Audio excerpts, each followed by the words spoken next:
Hello बच्चों, मैं Rajesh sir आज आपके सामने लेकर आया हूँ क्लास 12th विलियन का महत्वपूर्ण टॉपिक जिसका नाम है बर्कले और हार्टले की विधि।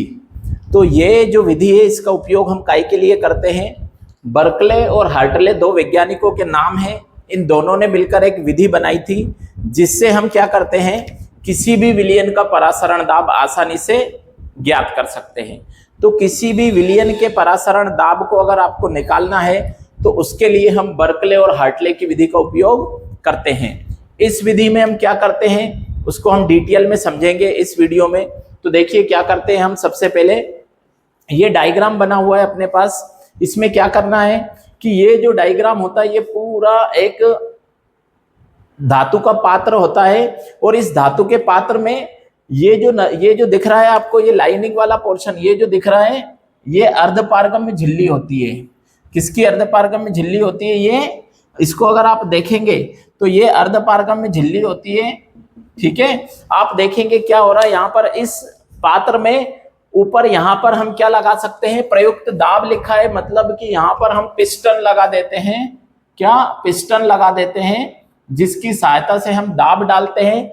ऊपर एक तरफ दाब मापी लगा होता है, एक तरफ टोटीदार कीप लगा होता है और दूसरी तरफ केशिका नली लगी होती है। अब आप देखेंगे तो क्या होता है, ये जो केशिका नली होती है ये कांच की बनी होती है। ठीक है, इसमें क्या होता है कि इस अर्धपारगम्य झिल्ली, दोनों अर्धपारगम्य झिल्लियों के बीच में हम पानी भर देते हैं, यानी जल भरा होता है और झिल्ली के दोनों तरफ वह विलयन भर देते हैं जिसका परासरण दाब हमें ज्ञात करना होता है। ठीक है, तो इसमें हम करते क्या है बेटा, सबसे पहले कि जब हम इसमें जल भर देते हैं और विलयन भर देते हैं और उसके बाद हम क्या करते हैं, दाब मापी की यहाँ से पिस्टन की सहायता से जब ऊपर से दाब लगाते हैं तो क्या देखते हैं, जब हम दाब लगाते हैं तो ये जो जल होता है परासरण की क्रिया के द्वारा ये जल अर्धपारगम्य झिल्ली को पार करके विलयन में चला जाता है और केशिका नली में जल स्तर कम हो जाता है। तो फिर क्या करते हैं, हम इस जल स्तर को फिर से बराबर करने के लिए इस टोटी को खोल देते हैं, टोटीदार कीप की, जिससे केशिका नली में जल स्तर पुनः बढ़ जाता है। उसके बाद फिर से हम पिस्टन की सहायता से दाब लगाते हैं, फिर यहाँ पर जल स्तर कम हो जाएगा और जल विलयन में चला जाएगा। तो ऐसे लगातार बार बार हम करते हैं, जिससे क्या हो जाता है, एक समय ऐसा आएगा जब दोनों विलयनों के बीच में साम्य स्थापित हो जाता है, यानी कि दोनों विलयनों का परासरण दाब समान हो जाएगा। उस स्थिति में जल स्तर कम ज्यादा नहीं होगा।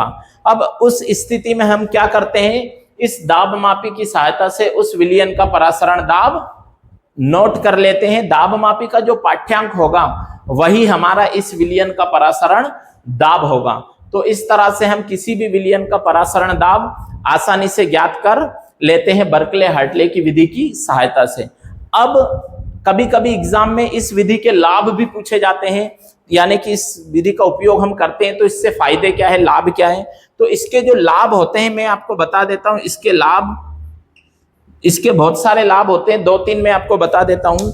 पहला जो इस विधि को उपयोग करने का जो फायदा होता है बेटा, वो क्या होता है कि इस विधि में समय बहुत कम लगता है। एक तो आपका ये फायदा हुआ। दूसरा लाभ अगर हम बात करते हैं तो इस विधि में क्या होता है, परिणाम बिल्कुल सही आते हैं। दो फायदे हो गए। एक और फायदा मैं आपको बता देता हूं, क्योंकि इस विधि में जो दाब लगाते हैं वो हम पिस्टन की सहायता से खुद लगाते हैं, तो इस विधि में क्या होता है कि अर्धपारगम्य झिल्ली के टूटने का खतरा नहीं रहता है। ठीक है, तो ये इसका बर्कले हार्टले विधि के ये लाभ हो गए हैं और ये बर्कले हार्टले विधि का चित्र है। तो आई होप आपको ये समझ में आया होगा। तो आप इसको देखकर अच्छे से समझकर इसका स्क्रीनशॉट ले लीजिए और वीडियो को लाइक और शेयर करिए। Thank you.